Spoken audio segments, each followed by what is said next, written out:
হাসপাতালে বেডে পড়ে কাতরাচ্ছে দুর্ঘটনাগ্রস্ত মহিলা। দেখা নেই চিকিৎসকের, হেলদোল নেই হাসপাতাল কর্তৃপক্ষের। ঘটনা বিশালগড় মহকুমা হাসপাতালে। আহত মহিলার নাম বীণা রানী দাস, বাড়ি বিশালগড় নেতাজিনগর এলাকায়।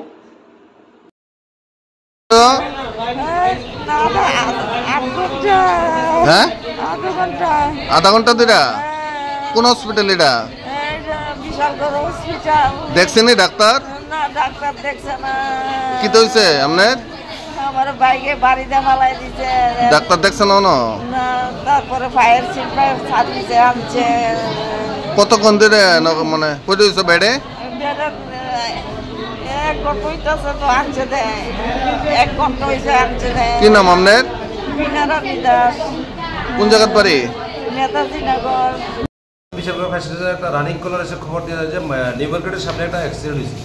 তো আমরা খবর পেয়ে সঙ্গে সঙ্গে যাই, দেখলাম একটা বাইক একটা মহিলারে বাইরে দিচ্ছে। তো আমরা মহিলাকে রেস্কিউ করে বিশালগড় সাব ডিভিশন হসপিটালে পৌঁছে দিই। কি নাম মহিলা?